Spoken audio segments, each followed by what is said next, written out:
This is the Killer Innovations Podcast with Phil McKinney. Keep in mind that the information and opinions expressed in this podcast are Phil's, and Phil's alone, and they don't necessarily reflect those of his past, current, or future employers. Now, here's Phil McKinney. Welcome to this week's podcast. We are going to pick up from where we covered last week. Last week we talked about the three elements of getting your innovation mix correct. And those three elements were organic innovation, innovation that comes from mergers and acquisitions, and co-innovation. Now this week, I'm just going to cover organic innovation. I'll cover the innovation from M&A and co-innovation in future shows. So what is it that I mean by organic innovation? Organic innovation is innovation that is 100% funded with your resources. People, time, money, contributing intellectual properties that you may already have, such as patents, trade secrets, work in progress. That's all that mix coming together to generate intellectual properties, innovations, products that you 100% control. You don't need to share it with other people. Now, everybody tends to like to grab onto organic innovation. R&D teams are very quick to grab onto organic innovation because that allows them to show off their technical expertise. Now, there are some pluses and some minuses. One of the big minuses is organic innovation is extremely high risk. You are carrying 100% of that burden. Now, the upside is, the pro, is that you do have that kind of control. You have the ability to basically create IP that you 100% control that gives you some form of unique market or competitive advantage. Now, to really take advantage of organic innovation is you got to think strategically about where do you make the right investments and over what time frame. When will you get the return from those investments to have ultimate impact back to your organization? So where, what I would call the areas of focus, and when, the timeline, or what I refer to as the innovation funnel. If I make a certain amount of investment, when do I get that money back? So, areas of innovation focus. I break it down really into a third. A third of the innovations that you're focusing in on are just kind of the natural next steps. The things that are in your core that make sense, that you just have to continue to drive organic investment in an attempt to try to create some form of competitive advantage or some barrier for your competitors to come in and try to compete. So about a third of it should be in right up next to the products and IP that you're working on. So an extension to a patent or unique feature sets that you can bind into a new product based on your core capabilities in order to try to create barriers for others to be able to come in and compete. The next third, really what I refer to as extensions. Now, in your core business, you know what you know, right? You know that in your gut, you know your business, you know your customers, you know your operation. Now, there's a segment of that says, you know what you don't know. You know that there's some areas of possibilities out there, but you've never gone there. You've never investigated them. About a third of the focus area should be starting to push into those areas where you've never stepped into. Now, you kind of know that those are interesting areas, but you just have never done it. And you need to step out there and try to push kind of into those areas that you know would be potentially rich areas for innovation, but you just never have gone there. And then the last third is what I would call pure discovery. It's the you don't know what you don't know area. You're not sure where the ideas are going to come from. And in fact, in this case, you got to let for a little investigation, a little bit of experimentation. You got to kind of step out there and go into areas that you would just have never even considered. So again, in the case of the organic innovations, about a third of it is in the core, right up next to your current products. About a third is into these areas of extensions, meaning areas that you know would be interesting, but you just never have committed the time and the resources. And then about a third is pure discovery. You're out there really pushing to see where those boundaries are at. Now, don't take this as a third of the budget. What I'm talking about is a third of the programs. You have to get comfortable as to how much dollars you're going to put into each one of these.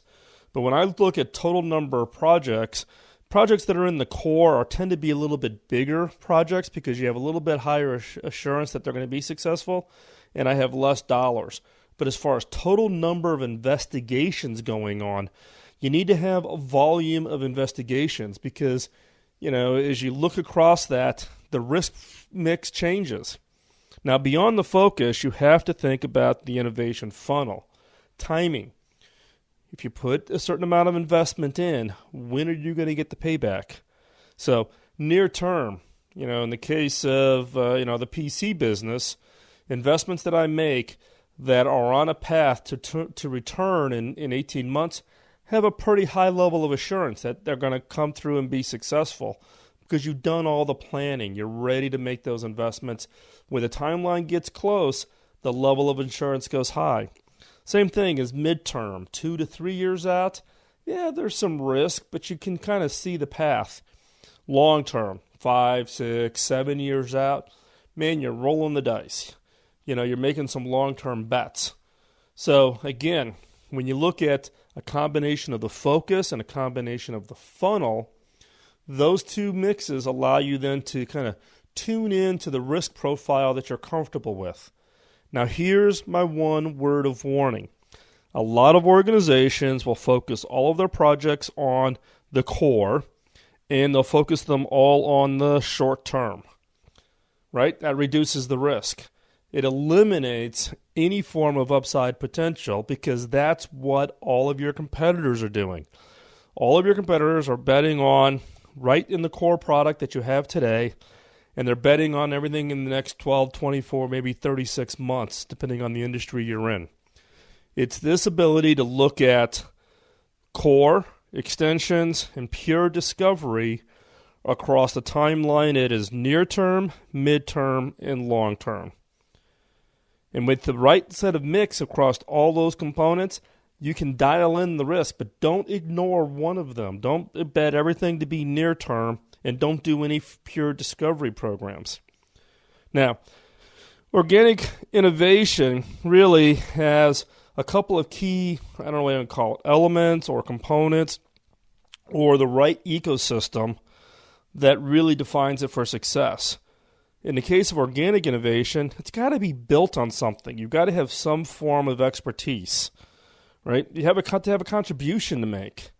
Going off, and if you have a boatload of cash and going off into a completely orthogonal innovation in the form of doing that organically makes no sense. The opportunity for success drops significantly.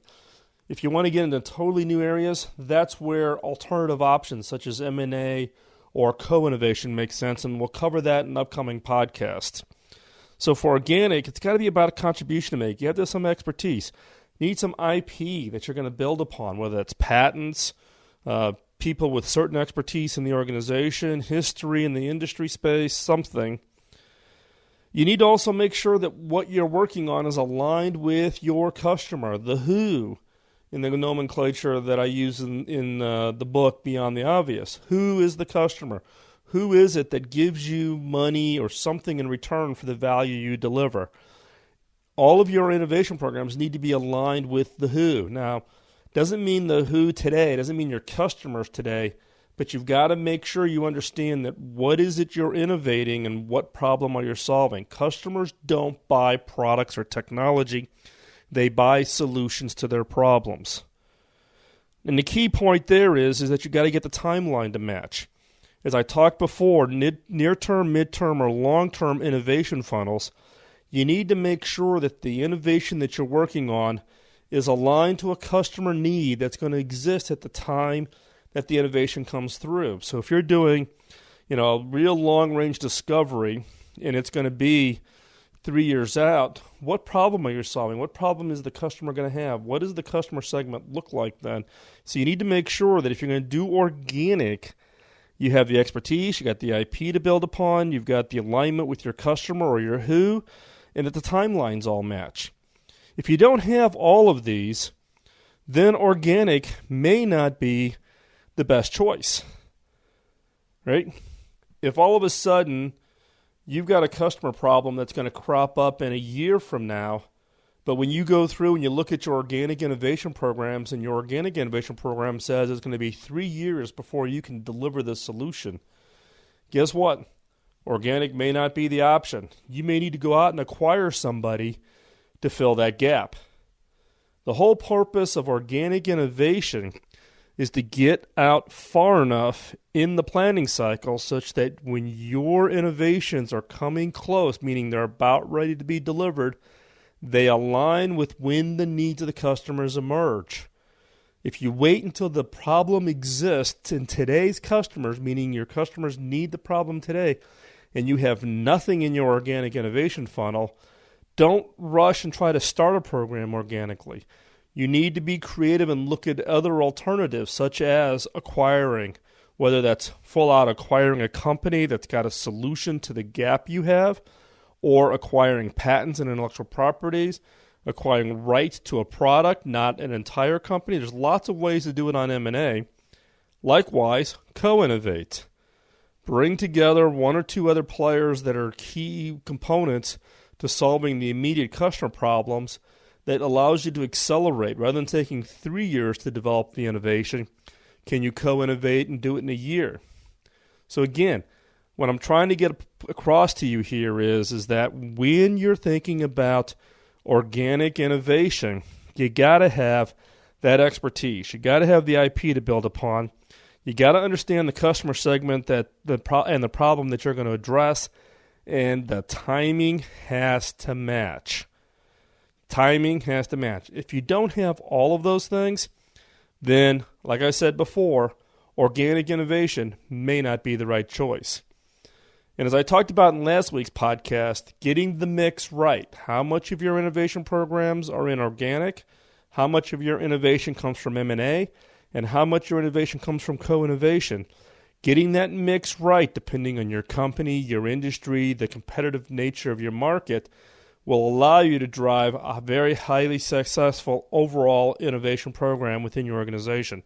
If you get it wrong and you focus, for instance, 100% on organic, you tend to get a culture of NIH, not invented here. Any attempt to bring an innovation in from the outside, whether that's an M&A or a small startup that has an interesting little piece that potentially could be very helpful to your programs, the culture will reject it because you built an entire culture around organic only. By defining the mix correctly, you teach your organization to avoid that NIH culture. So, again, this week we're just focusing on organic. Over the next coming weeks, I'll cover M&A and co-innovation in more detail. And with that, I want to thank you for your time out of your busy schedule to listen to the podcast. Before we go, I did want to remind you the book is out. Beyond the Obvious, Killer Questions That Spark Game-Changing Innovation is now available in bookstores worldwide. It's also available from all of the online bookstores, and you can get it in ebook, hardback, or audio. If you've read the book, I truly would appreciate if you'd go back online and post your comments and reviews. If you have any questions about the book or questions about this podcast, or if there's a particular topic you would like for me to cover in future podcasts, send that email to feedback@philmckinney.com, or you can visit the philmckinney.com site and just simply hit the contact tab up at the top. Also, subscribe to the podcast. There's going to be a whole series of these that are all linked together, so you want to make sure you're subscribed. So go over to iTunes and subscribe, or if you're using any kind of other podcast catcher, make sure you subscribed. And the other point is tell others. If you've been a long-time listener to the podcast, you know the background. If not, the podcast was started 6 years ago. It's basically in response to really a promise that I had made to a longtime mentor when I asked that mentor, how could I pay it back? How could I pay back all the time he put into my career to help me get started right out of college? And his point is you can't pay it back. What I needed to do is pay it forward. And so this podcast and the fact that I license all the podcast material under Creative Commons non-commercial for you to use and share with your coworkers or your management teams is a way for me to pay it forward. All I ask is that you tell others. So tell others about the podcast, tell others about the book, and help spread the word. With that, again, I want to thank you for all the time that you've taken out of your week to listen to the podcast. Again, if you have questions, drop me an email or connect with me on LinkedIn, Facebook, any of the social networks, Twitter, and you can find all the links to that over on the website at philmckinney.com. With that, have a great week. Keep innovating. We'll talk to you real soon. Bye-bye.